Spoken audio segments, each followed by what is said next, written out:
Hello, പുതിയൊരു വീഡിയോയിലേക്ക് എല്ലാവർക്കും സ്വാഗതം. നമ്മൾ ഇന്നത്തെ വീഡിയോയിൽ കുറെ കസ്റ്റമേഴ്സ് നമ്മുടെ അടുത്ത് ചോദിക്കാറുള്ള ഡൗട്ട്സ് ക്ലിയർ ചെയ്യാനായിട്ടാണ് ഈ ഒരു വീഡിയോ നമ്മൾ ചെയ്യുന്നത്. നമ്മൾ നേരത്തെ വീഡിയോയിലൊക്കെ പറഞ്ഞായിരുന്നു നമ്മൾ പ്ലെയിൻ സാരീസ്, അതായത് ചെക്കോട്ട സാരീസും അതുപോലെ സിൽക്കി കോട്ട സാരീസും ഒക്കെ സെയിൽ ചെയ്യുന്നുണ്ട്. അതിന്റെ കളേഴ്സ് ഒക്കെ ഞാൻ ലാസ്റ്റ് വീഡിയോസിൽ കാണിച്ചായിരുന്നു. അപ്പൊ അതുമായിട്ട് ബന്ധപ്പെട്ട ഒരു ഡൗട്ട് തന്നെയാണ് ക്ലിയർ ചെയ്യുന്നത്.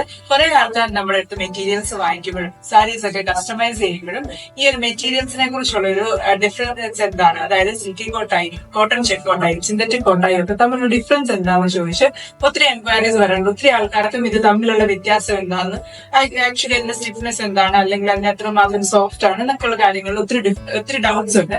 അപ്പൊ ആ ഡൗട്ട്സ് ഒക്കെ ഒന്ന് ക്ലിയർ ചെയ്യാൻ വേണ്ടി ഞാൻ ഈ വീഡിയോ ചെയ്യുന്നത്. അപ്പൊ ഞാൻ ഓരോ മെറ്റീരിയൽസ് വെച്ച് അതിന്റെ ഡിഫറൻസ് എന്താണെന്ന് കാണിച്ചു തരാം. അപ്പൊ ഞാൻ ഫസ്റ്റ് കാണിക്കുന്നത് ഈ ഒരു ചെക്കോട്ട മെറ്റീരിയലാണ്. നമുക്ക് ഏറ്റവും കൂടുതൽ സെയിൽ വരാറുള്ള, കസ്റ്റമൈസ് ചെയ്യാനാണെങ്കിലും പ്ലെയിൻ സാരീസ് ആണെങ്കിലും ഏറ്റവും കൂടുതൽ നമ്മുടെ കസ്റ്റമേഴ്സ് ഡിമാൻഡ് ചെയ്യുന്ന ഒരു മെറ്റീരിയലാണ് കോട്ടൺ ചെക്കോട്ട മെറ്റീരിയൽ. ഈ മെറ്റീരിയൽ എല്ലാവർക്കും അറിയായിരിക്കും, നോർമലി നമുക്ക് വളരെ കോമൺ ആയിട്ടുള്ള ഒരു മെറ്റീരിയലാണ്. ഇത് പ്യുവർ കോട്ടൺ മെറ്റീരിയലാണ്. ഇതിനകത്ത് ആ ഒരു സ്റ്റിഫ്നെസ് എന്ന് പറയുന്നത്, അതായത് ഇത് ഇച്ചിരി സ്റ്റിഫ് എന്ന് പറഞ്ഞാൽ ഇത് പശ കിട്ടിയ പോലത്തെ തുണിയാണ്. അതായത് ഇതിന് സ്റ്റാർച്ച് കൊണ്ടല്ല കട്ടി വരുന്നത്, അല്ലാണ്ട് ഈ തുണിക്ക് നല്ല രീതിയിൽ കട്ടിയുള്ള തുണിയല്ല. പക്ഷെ ഇതിനകത്ത് കോട്ടൺ തുണി പശ മുക്കുന്നത് കൊണ്ടുണ്ടാവുന്ന ഒരു കട്ടിയത്. ഇപ്പൊ നമ്മൾ 2-3 പ്രാവശ്യം ഉടുക്കുകയോ ഒരു പ്രാവശ്യം വാഷ് ചെയ്യുകയോ ഒക്കെ ചെയ്യുമ്പോൾ ഇതിന്റെ പശ പോകുന്ന പോലത്തെ സ്റ്റാർച്ച്, അതായത് വീണ്ടും നമുക്ക് ഇതിന്റെ സ്റ്റിഫ്നെസ് വേണമെങ്കിൽ നമ്മൾ സാരി വാഷ് ചെയ്യുമ്പോൾ സ്റ്റാർച്ച് ചെയ്യണം. എന്നാൽ മാത്രമേ ഈ സാരിക്ക് സ്റ്റിഫ്നെസ് വരത്തുള്ളൂ. ഈ തുണിക്ക് പശയൊന്നുമില്ല, ഇതിന് മുക്കിയ പശ കൊണ്ട് ഉണ്ടായിരിക്കുന്ന സ്റ്റിഫ്നെസ് ആയി തുണി. ഇത് നമുക്ക് വളരെ ഈസി ആയിട്ട് എടുക്കാനും ഫ്ലീറ്റ്സ് എടുക്കാനും ഒക്കെ ഞാൻ ജസ്റ്റ് ഒന്ന് ഒരു ക്ലാരിറ്റിക്ക് വേണ്ടി ഒന്ന് കാണിച്ചു തരാം. ഈ ഒരു മെറ്റീരിയലിന്റെ സിംഗിൾ ഫ്ലീറ്റിൽ വരുമ്പോഴത്തേനും ഈ സാരി മെറ്റീരിയൽ ഇങ്ങനെ ഇരിക്കും. നമ്മളിതിന്റെ ഇതുണ്ടോ, ഈ സാരി നമ്മൾ ഫ്ലീറ്റ്സ് എടുക്കുവാണെങ്കിൽ ഇതുണ്ടോ ഇങ്ങനെ നമുക്ക് ഈസി ആയിട്ട് തന്നെ ഇത് നമ്മൾ സാരി അതിനോട് അടിയിൽ നിന്ന് പിടിച്ചാൽ ലെവലായിട്ട് കിടക്കത്തുള്ളൂ. ഞാൻ ജസ്റ്റ് കാണിച്ചതുകൊണ്ട് നമുക്ക് ഈസി ആയിട്ട് ഫ്ലീറ്റ്സ് എടുക്കാൻ പറ്റുന്ന പോലത്തെ ഒരു മെറ്റീരിയലാണ്. ഇത് വളരെ തിന്നായിട്ടുള്ള മെറ്റീരിയൽ തന്നെയാണ്. ഇതിനിപ്പം നിങ്ങൾക്ക് സ്റ്റാർച്ച് വേണ്ട, അതായത് ഈ സ്റ്റാർച്ചിനെസ് ഈ മെറ്റീരിയലിന് വേണ്ട എന്നുണ്ടെങ്കിൽ നമ്മളൊന്ന് വാഷ് ചെയ്ത് കഴിയുമ്പോഴത്തേനും നമുക്ക് വേണ്ടത്രയും പശ മുക്കിയാൽ മതി. ഒത്തിരി വടി പോലെ ഇരിക്കേണ്ടാത്ത ആൾക്കാർ ചെറിയ രീതിയിൽ സ്റ്റിഫ് ആൻഡ് ഷൈൻ പോലത്തെ വല്ല പശയൊക്കെ മുക്കുവാണെങ്കിൽ വലിയ പശയൊന്നും ഈ ഒരു സാരിക്ക് വരത്തില്ല. അങ്ങനത്തെ ഒരു മെറ്റീരിയൽ, ഇത് കോട്ടൺ മെറ്റീരിയൽ, ഏറ്റവും കംഫർട്ടബിൾ ആയിട്ട് ഈ ഒരു സമ്മറിൽ യൂസ് ചെയ്യാൻ പറ്റുന്ന കോട്ടൺ മെറ്റീരിയലാണ് ഈ കാണിച്ചിരിക്കുന്നത്. നെക്സ്റ്റ് നമ്മൾ ഈ ഒരു സിൽക്കി കോട്ട മെറ്റീരിയൽ, അതായത് നമ്മൾ ഓൾറെഡി സെല് ചെയ്യുന്ന പോലെ പ്ലെയിൻ സിൽക്കി കോട്ട മെറ്റീരിയൽ, ഞാൻ ഓൾറെഡി പറഞ്ഞ പോലെ ഇത് സൂപ്പർ നെറ്റ് എന്ന് പറയുന്ന മെറ്റീരിയലാണ്. സിൽക്കി കോട്ട തന്നെയാണ്, ഇതിന്റെ ഈ ചെറിയ ചെക്കുള്ള മെറ്റീരിയലിനെയാണ് സൂപ്പർ നെറ്റ് എന്ന് പറയുന്നത്. സിൽക്കി കോട്ട തന്നെ 2-3 ടൈപ്സ് സിൽക്കി കോട്ട ഉണ്ട്. അതായത് കുറച്ചും കൂടി ഇതിനേക്കാളും കുറച്ചും കൂടെ ഫ്ലോയി ആയിട്ട് കുറച്ചും കൂടെ മയമുള്ള പോലത്തെ സിൽക്കി കോട്ടയുണ്ട്. ഞാനത് കാണിക്കാം, നെക്സ്റ്റ് മെറ്റീരിയലായിട്ട് ഇത് കാണിക്കാം. എന്ന് പറഞ്ഞാൽ ഇതിന് സ്റ്റിഫ്നെസ് ഉണ്ട്, ഇല്ലെന്നല്ല, എന്നാൽ ഇത് ഫ്ലോയി ആയിട്ടുള്ള മെറ്റീരിയലാണ്. മറ്റേ നമ്മൾ നേരത്തെ കാണിച്ച പോലത്തെ കോട്ടൺ മെറ്റീരിയലിന്റെ സ്റ്റിഫ്നെസ് അല്ല ഇതിനുള്ളത്. ഇതിന്റെ ഈ ത്രെഡ് കൊണ്ടുള്ള ത്രെഡിന്റെ സ്റ്റിഫ്നെസ് ആയിരുന്നുള്ളത്. നമ്മളിപ്പം പശം പോലെ നമ്മൾ അലക്കുമ്പോൾ ഒന്നും പോവോ അല്ലെങ്കിൽ ഉടുക്കുമ്പോൾ ഉടഞ്ഞു പോവോ ഒന്നും ചെയ്യുന്ന പോലത്തെ ഒരു സ്റ്റിഫ്നെസ് അല്ല ഇതിനുള്ളത്. ഇതിന് ആ ഒരു ത്രെഡിന്റെ സ്റ്റിഫ്നെസ് കൊണ്ടുണ്ടായ സ്റ്റിഫ്നെസ് ആണുള്ളത്. പിന്നെ ഇത് ഞാൻ പറഞ്ഞതുപോലെ ഇത് ചെറിയ ചെറിയ ചെക്സ് ആണ് ഇതിനകത്ത്. മറ്റേ ഒരു സിൽക്കി കോട്ടന്റെ വേറെ വേരിയേഷൻ ഉണ്ട്, അതിനകത്ത് ഇച്ചിരി വലിയ ചെക്സ് ആണ്. ഇതിനകത്ത് ചെറിയ ചെക്സ് ഉള്ള പോലത്തെ സിൽക്കി കോട്ടയാണ്. അതുകൊണ്ട് തന്നെ സൂപ്പർ നെറ്റ് എന്നും പറയുന്നത്. ഇതുണ്ടോ, ഇത് നമുക്ക് സാരിയായിട്ട് ഉടുക്കാം. അതുപോലെ നമുക്കിത് നമ്മുടെ സൽവാസ് ഒക്കെ ആയിട്ടുള്ള കുർത്തയൊക്കെ ആയിട്ടാണെങ്കിലും മൂവിങ് ആയിട്ടുള്ള ഒരു മെറ്റീരിയലാണ്.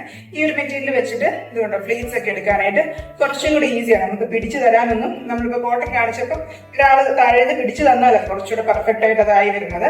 ഇത് സിൽക്കി കോട്ടയാണോ, ഇതിന് അങ്ങനത്തെ പ്രശ്നമൊന്നും ഇത് കണ്ടോ. നമുക്ക് ഈസി ആയിട്ട് ആർക്ക് വേണമെങ്കിലും ഒറ്റയ്ക്ക് വേണമെങ്കിലും ഇങ്ങനെ ഫ്ലീറ്റ്സ് എടുക്കുന്നുണ്ട്. അത് ആ ഒരു ഫ്ലോയിൽ തന്നെ കിടക്കും, ഒരു പ്രശ്നം ഇല്ലാണ്ട് നല്ല രീതിയിൽ തന്നെ കിടക്കും. അത് നല്ല ഒതുങ്ങി കിടക്കുന്ന പോലത്തെ മെറ്റീരിയലാണ്.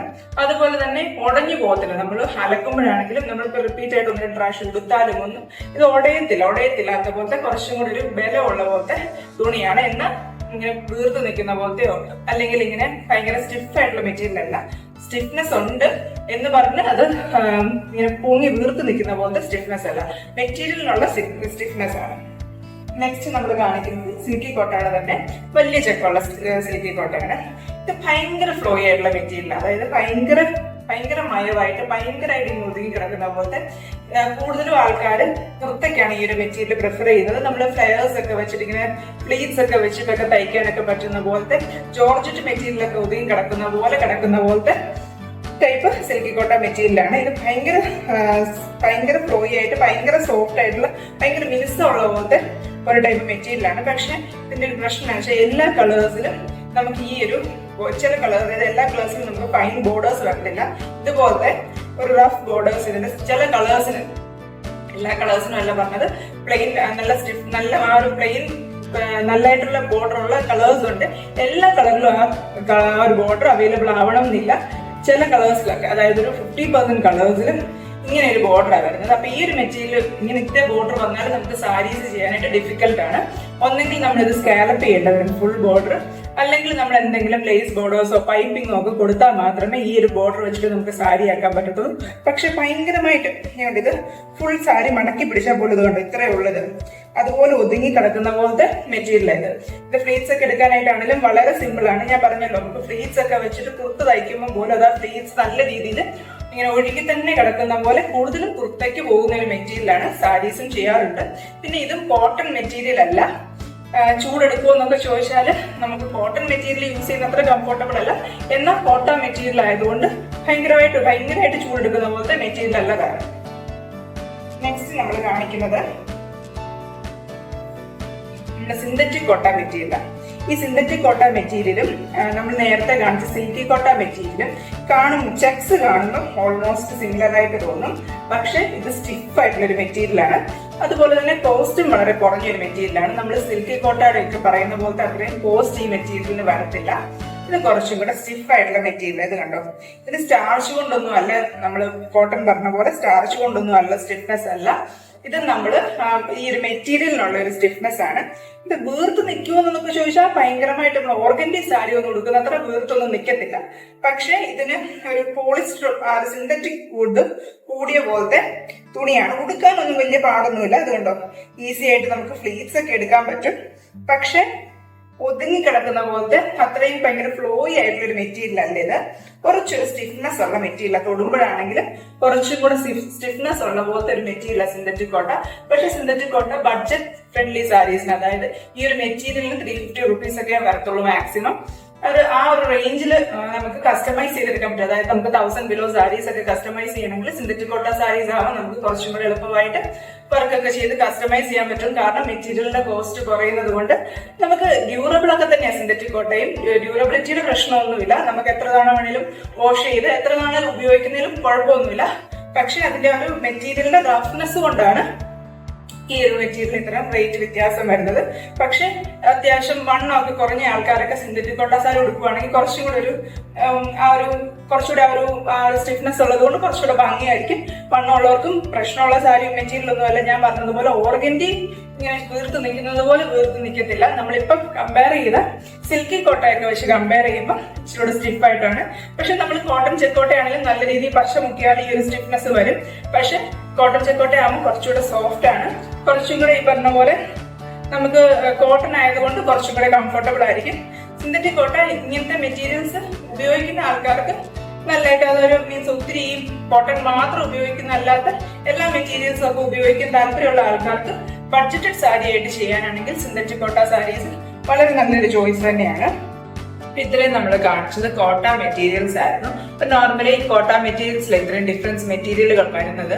അപ്പം അതല്ലാതെ ഞാൻ ജസ്റ്റ് ഓർഗൻഡി മെറ്റീരിയലോട് ഒന്ന് കാണിക്കുന്നതേ ഉള്ളൂ. അതായത് ഇപ്പൊ ഇതിൽ നിങ്ങൾക്ക് വ്യത്യസ്ത എന്താ ഓർഗൻഡി മെറ്റീരിയൽ അറിയത്തില്ലാത്ത ആൾക്കാർക്കൊക്കെ കാണിക്കാൻ വേണ്ടി ഇതാണ് ഓർഗൻഡി മെറ്റീരിയൽ വരുന്നത്.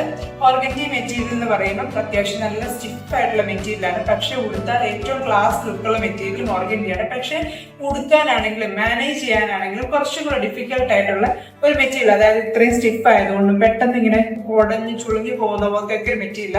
ശരിക്കും ഇതൊരു പേപ്പർ പോലെ ഇരിക്കുന്ന ഒരു മെറ്റീരിയലാണ്. അത്രയും നൈസ് ആയിട്ടുള്ള ഒരു മെറ്റീരിയൽ ഓർഗൻഡി മെറ്റീരിയൽ വരുന്നത്. ഇത്രയും നൈസ് ആയതുകൊണ്ട് തന്നെ ഉടുക്കാൻ നല്ല സുഖം. അത്രയും പെർഫെക്ഷൻ ഉടുത്ത് നല്ല പെർഫെക്റ്റ് ആയിട്ട് ഉടുത്ത ആൾക്കാർ നിന്നാൽ കാണാനും ഭംഗിയാണ്, ഉടുത്താൽ കംഫർട്ടബിളും ആയിരിക്കും. പക്ഷെ ചുളുങ്ങിപ്പോകും, പെട്ടെന്ന് തന്നെ ചുളുക്ക് വീഴും. തീരെ കനം കുറഞ്ഞ മെറ്റീരിയൽ ആയതുകൊണ്ട് തന്നെ ഇത് ഈ പറഞ്ഞതിനകത്ത് വർക്ക് ചെയ്യാനും നോർമൽ നമ്മൾ കോട്ടയിലൊക്കെ ചെയ്യുന്നതിനേക്കാളും ഡിഫിക്കൽട്ടാണ്. എന്നാൽ പോലും ഹാൻഡ് എംബ്രോയിഡറി വർക്കൊക്കെ ചെയ്ത് കഴിഞ്ഞാൽ ഏറ്റവും ഭംഗിയുള്ള ഫാബ്രിക് ഏതാണെന്ന് ചോദിച്ചാൽ ഓർഗൻഡി മെറ്റീരിയൽ തന്നെയാണ്. ഇതിന്റെ ഇത്രയും കനം കുറവാണെങ്കിലും ഇത്രയായിട്ട് ഇങ്ങനെ അടുത്തിരിക്കുന്ന ഒരു മെറ്റീരിയലാണ്. നമുക്ക് സൂചി കയറ്റി ഇറക്കാനൊക്കെ ഇച്ചിരി പാടാണ്. പിന്നെ ഓഫ് കോഴ്സ് ബാക്കി കോട്ട മെറ്റീരിയൽസിനൊക്കെ കമ്പയർ ചെയ്യുമ്പോൾ അത്യാവശ്യം കോസ്റ്റ്ലി ആയിട്ടുള്ള ഒരു ഫാബ്രിക് ഓർഗൻഡി മെറ്റീരിയൽസിന് പൊതുവെ 800 എബോവ് പ്രൈസ് വരും. അതുകൊണ്ട് തന്നെ ഓർഗൻഡി മെറ്റീരിയൽ ഒത്തിരി ആൾക്കാർ പ്രിഫർ ചെയ്യാറില്ല. എന്നാൽ പോലും ഉടുക്കാനായിട്ട് നന്നായിട്ട് അറിയാവുന്ന ആൾക്കാർക്കും ഈ ഒരു ഓർഗൻഡി മെറ്റീരിയൽ മാനേജ് ചെയ്യാനായിട്ട് പറ്റുമെങ്കിലും ചെയ്യുന്ന ആൾക്കാരാണെങ്കിൽ ഏറ്റവും നല്ല ഓപ്ഷൻ ഓർഗൻഡി മെറ്റീരിയലാണ്. എപ്പോഴും ഉടുത്താൽ ഒരു ക്ലാസ് ലുക്ക് ഓർഗൻഡി മെറ്റീരിയൽ ഉടുക്കുമ്പോഴാണ്. ഒത്തിരി ആൾക്കാർ ഓർഗൻഡി മെറ്റീരിയൽസ് ഡെയിലി വെയർ ആയിട്ടൊക്കെ യൂസ് ചെയ്യുന്നുണ്ട്. സാരി സ്ഥിരം ഉപയോഗിക്കുന്ന ആൾക്കാർക്കും ഒക്കെ സാരി നന്നായിട്ട് ക്യാരി ചെയ്യാൻ പറ്റുന്ന ആൾക്കാർക്കൊക്കെ ഓർഗൻഡി മെറ്റീരിയൽസ് ഈസി ആയിട്ട് ക്യാരി ചെയ്യാൻ പറ്റും. ഉടയുന്നുള്ളതേ ഉള്ളൂ. അതിപ്പോ ഓരോരുത്തരും മാനേജ് ചെയ്യുന്നത് പോലെ ഇരിക്കും. ഓർഗൻഡി മെറ്റീരിയൽ അവരുടെ ഇങ്ങനെ ഉടുത്താണിരിക്കും എന്നുള്ളത് നല്ല പെർഫെക്റ്റ് ആയിട്ട് ഉടുത്ത് അത് ക്യാരി ചെയ്യുവാണെങ്കിൽ എപ്പോഴും ഒരു ക്ലാസ് ലുക്കുള്ള ഒരു മെറ്റീരിയൽ തന്നെയാണ് ഓർഗൻഡി മെറ്റീരിയൽ. ഈ ഒരു മെറ്റീരിയൽസിനെ കുറിച്ചൊക്കെ എല്ലാവർക്കും ഒരു ഐഡിയ കിട്ടിയെന്ന് വിചാരിക്കുന്നു. നമ്മുടെ അടുത്ത് കസ്റ്റമേഴ്സ് ഓരോ മെറ്റീരിയൽസും കസ്റ്റമൈസ് ചെയ്യുന്ന സമയത്ത് അല്ലെങ്കിൽ പ്ലെയിൻ സാരീസ് ഒക്കെ ഓർഡർ ചെയ്യുന്ന സമയത്ത് ചോദിക്കുന്ന ഓരോ ഡൗട്ട്സ് ഒന്ന് ക്ലിയർ ആയിട്ട് ഒരു വീഡിയോ ആയിട്ട് തന്നെ ചെയ്തേക്കുവാണെങ്കിൽ നമുക്കത് കുറച്ചും കൂടി ആൾക്കാരിലേക്ക് മനസ്സിലാവുള്ളൂ എന്ന് വിചാരിച്ചു നമ്മൾ ഈ വീഡിയോ ആയിട്ട് ചെയ്യുന്നത്.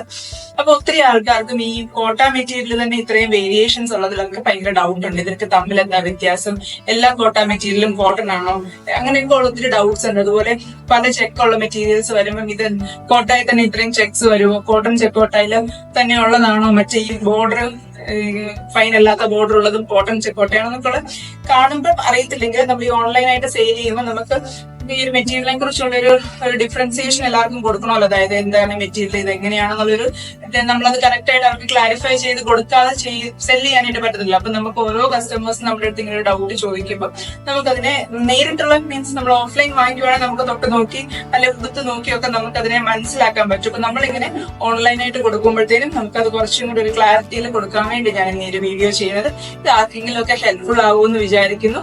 അപ്പൊ നിങ്ങൾ ആരെങ്കിലും ഒക്കെ ഈ ഒരു ചാനൽ ആദ്യമായിട്ട് കാണുന്നെങ്കിൽ എന്നെ സപ്പോർട്ട് ചെയ്യണം. ഈ വീഡിയോ ഇഷ്ടമാവുകയാണെങ്കിൽ ലൈക്ക് ചെയ്യണം. Thank you for watching.